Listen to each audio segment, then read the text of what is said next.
পাকিস্তান জিন্দাবাদ। আলহামদুলিল্লাহ, মুসলিমদের জন্য বড় এক খুশির সংবাদ উড়ে এসেছে। পুরোদমে ভারত পাকিস্তান যুদ্ধের দামামা চলছে, তারই ধারাবাহিকতায় আমাদের হাতে এসেছে গুরুত্বপূর্ণ আন্তর্জাতিক সংবাদ। প্রথমেই জানিয়ে দিচ্ছি সংবাদ শিরোনাম। পাকিস্তানের বড় হামলার আশঙ্কায় বাংকার প্রস্তুতে ব্যস্ত ভারতীয়রা। দর্শক, এবার নিজেদের পায়ে নিজেরা কুড়াল মেরেই লেজ গুটিয়ে পালাচ্ছে ভারতীয়রা। মুসলিম পরাশক্তির দেশগুলোর ভয়ে থরকম্পিত হয়ে পড়েছে কঠোরপন্থী হিন্দুত্ববাদীরা। এবার তাহলে একের পর এক প্রতিশোধ নিবে মুসলিম দেশগুলো। এ নিয়ে থাকছে বিশেষ প্রতিবেদন।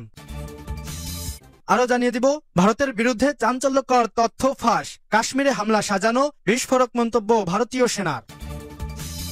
আরো থাকছে ইসরায়েলি বিমান ঘাঁটিতে হাইপারসনিক ক্ষেপণাস্ত্র হামলার দাবি ইয়েমেনের। এরপরেই জানিয়ে দিব ইরাকে তুরস্কের ড্রোন হামলা। এবং সর্বশেষ থাকছে ভারত পাকিস্তান সংঘাতে নিজেদের অবস্থান জানালো চীন। শুনছিলেন সংবাদ শিরোনাম, এখন বিস্তারিত। আলহামদুলিল্লাহ, বড় এক সুখবর উড়ে এসেছে মুসলিমদের জন্য।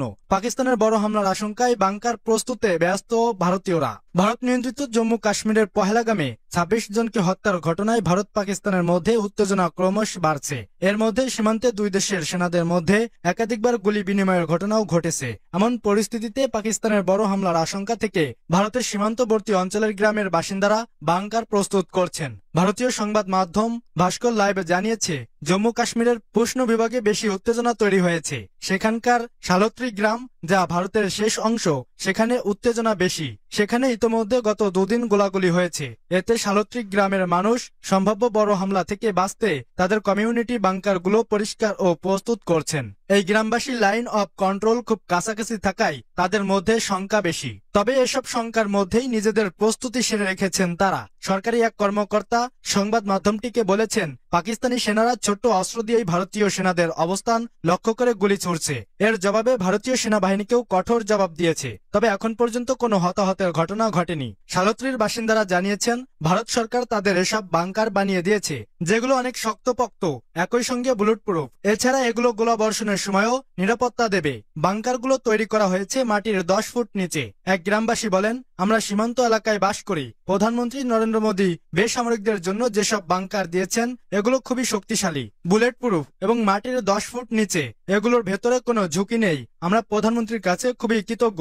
এখানে আমরা খুবই নিরাপদ বোধ করি। তিনি আরো বলেন, জম্মু কাশ্মীরের পহেলগামে সশস্ত্র হামলাকারীরা যা করেছে তা কাপুরুষচিত। তারা আমাদের হিন্দু ভাইদের হত্যা করেছে। এ ঘটনার জবাব দেওয়া অবশ্যই প্রয়োজন। যখন ভারতীয় সেনারা জবাব দেবে তখন আমাদের নিরাপদ স্থানে যেতে হবে। এজন্য আমরা প্রস্তুত নিচ্ছি। আমরা আমাদের বাংকার নিয়ে প্রস্তুত। এদিকে কার্গিল যুদ্ধের সময় এলওসির কাছে হুদায়রমান গ্রামের ২১৭ বাসিন্দা একটি বাংকারে গিয়ে আশ্রয় নিয়েছিলেন। তারা এ বাংকারটি এখনো সংরক্ষণ করে রেখেছেন। তবে এ যুদ্ধের সময় শালিত্র গ্রামে কোনো বাংকার ছিল না। এখনকার মানুষকে পালিয়ে পুষ্ণ শহরে যেতে হয়েছিল, কিন্তু এখন তাদের গ্রামেই বাংকার আছে। কাশ্মীরে হামলা সাজানো, বিস্ফোরক মন্তব্য ভারতীয় সেনার। কাশ্মীরে পহেলগামে সন্ত্রাসী হামলায় ২৬ জন নিহত হওয়ার ঘটনায় ভারত ও পাকিস্তানের মধ্যে তীব্র উত্তেজনা চলছে। দুই দেশের মধ্যে যুদ্ধ বাঁধার আশঙ্কাও তৈরি হয়েছে। তবে পাকিস্তানের অনেক রাজনীতিবিদ পহেলগাম হামলাকে ফলস ফ্ল্যাগ হামলা বলে অভিহিত করেছেন। অর্থাৎ এই হামলার পেছনে ভারতকেই দায়ী করছেন তারা। এবার এ বিষয়ে মুখ খুলেছেন একজন ভারতীয় সেনা। তিনি জানান, হামলার লক্ষণগুলো ফলস ফ্ল্যাগ অপারেশনের সম্ভাবনার ইঙ্গিত দেয়। সম্প্রতি সামাজিক যোগাযোগ মাধ্যমে অশোক কুমার নামে এই ভারতীয় সেনার একটি ভিডিও ভাইরাল হয়েছে। অভ্যন্তরীণ রাজনৈতিক উদ্দেশ্যে হাসিলের জন্য এই হামলা হতে পারে বলে তিনি মন্তব্য করেন। ভিডিওটিতে এই ভারতীয় সেনা বলেন, আমি অশোক কুমার, ভারতীয় সেনাবাহিনীর একজন সিনিয়র কর্মকর্তা। আজকে আমি এমন একটি বিষয় নিয়ে আপনাদের বিচারের জন্য হাজির হয়েছি যা আমার বিবেককে তাড়া করেছে। পহেলগাম হামলা জনগণকে যা দেখানো হচ্ছে তা সম্পূর্ণ সত্য নয়। হামলায় গোয়েন্দা তথ্যের বার্তায় ও মিডিয়ার গল্প এসব কিছু গভীর প্রশ্নের জন্ম দেয়। আমার সৈনিক জীবনে আমি বহু অপারেশন দেখেছি, কিন্তু এটা ছিল একেবারে ভিন্ন।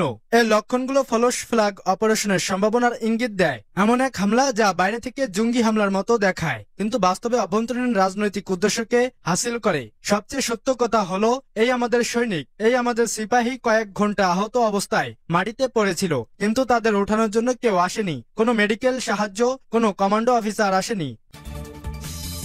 ইসরায়েলি বিমান ঘাঁটিতে হাইপারসনিক ক্ষেপণাস্ত্র হামলার দাবি ইয়েমেনের। ইসরায়েলি অধিকৃত দক্ষিণ নেগেব অঞ্চলে নেভাতিম বিমান ঘাঁটিতে হাইপারসনিক ক্ষেপণাস্ত্র হামলা চালিয়েছে ইয়েমেন। শনিবার ইয়েমেনি সামরিক বাহিনীর মুখপাত্র ইয়াহিয়া সারি এ তথ্য নিশ্চিত করেছেন। ইয়াহিয়া সারি জানান, গাজার নির্যাতিত জনগণের প্রতি সমর্থন জানাতে এবং ইসরায়েলি আগ্রাসনে মার্কিন সমর্থনের বিরুদ্ধে প্রতিক্রিয়া স্বরূপ এই হামলা চালানো হয়েছে। ইয়েমেনি মুখপাত্র বলেন, এই হামলায় একটি প্যালেস্টাইন 2 হাইপারসনিক ক্ষেপণাস্ত্র ব্যবহৃত হয়েছে, যেটি সফলভাবে লক্ষ্যে আঘাত এনেছে এবং ইসরায়েলি প্রতিরক্ষা ব্যবস্থা একে থামাতে ব্যর্থ হয়েছে। গত বছরের 7 অক্টোবর থেকে গাজায় ফিলিস্তিনিদের উপর অব্যাহত ইসরায়েলি আগ্রাসনের প্রতিক্রিয়া ইয়েমেনিরা হামাস ও ফিলিস্তিনের সংগ্রামের প্রতি সরাসরি সমর্থন ঘোষণা করে এবং ক্রমাগতভাবে হামলা চালিয়ে আসছে। ইরাকে তুরস্কের ড্রোন হামলা। তুরস্কের সেনাবাহিনী শনিবার ইরাকের কুর্দিস্তান অঞ্চলের দহুক শহরে ড্রোন হামলা চালিয়েছে। প্রত্যক্ষদর্শীদের উদ্ধৃতি দিয়ে আরব সূত্রগুলো জানিয়েছে, তুর্কি ড্রোনগুলো মিজিগ্রাম সহ বেশ কয়েকটি গ্রামে ব্যাপক হামলা চালিয়েছে। এতে অন্তত 2 জন আহত হয়েছে। শনিবার ইরানি বার্তা সংস্থা মেহরের এক প্রতিবেদনে এ তথ্য জানানো হয়েছে। প্রতিবেদনে বলা হয়েছে, তুরস্ক ও এর আশেপাশের বিচ্ছিন্নতাবাদী সংগঠন কুর্দিস্তান ওয়ার্কার্স পার্টিকে ইউরোপীয় ইউনিয়ন, যুক্তরাষ্ট্র এবং তুরস্ক সন্ত্রাসী সংগঠন হিসেবে তালিকাভুক্ত করেছে। এছাড়া তাদের কার্যক্রম থামাতে তুরস্ক মাঝে মধ্যেই পিকেকে এর অবস্থান লক্ষ্য করে বিমান হামলা চালিয়ে আসছে। জানা গেছে, উত্তর ইরাকে তুর্কি সেনাবাহিনীর ডজনেরও বেশি সামরিক ঘাঁটি রয়েছে। এছাড়া সিরিয়াতেও রয়েছে আরো বহু ঘাঁটি। এই ঘাঁটিগুলোই মূলত পিকেকে এর সন্ত্রাস মোকাবেলার অজুহাতের পরিচালিত হচ্ছে। ভারত পাকিস্তান সংঘাতে নিজেদের অবস্থান জানালো চীন। কাশ্মীর ইস্যুতে উত্তপ্ত হচ্ছে ভারত পাকিস্তান সম্পর্ক। দুই দেশের মধ্যকার এ উত্তেজনায় পাকিস্তানের পররাষ্ট্রমন্ত্রীর সঙ্গে সাক্ষাৎ করেছেন চীনের রাষ্ট্রদূত জিয়াং জাইডং। এ সময় নিজের অবস্থান জানিয়েছেন চীন। শনিবার আল জাজিরার এক প্রতিবেদনে এ তথ্য জানানো হয়েছে। সামাজিক যোগাযোগ মাধ্যম এক্সে এক পোস্টে পাকিস্তানের পররাষ্ট্র মন্ত্রণালয় জানিয়েছে, ইসলামাবাদে পাকিস্তানের উপপ্রধানমন্ত্রী ও পররাষ্ট্রমন্ত্রী মোহাম্মদ ইশাক দারের সঙ্গে সাক্ষাৎ করেছেন পাকিস্তানের নিযুক্ত চীনের রাষ্ট্রদূত জিয়াং জাইডং।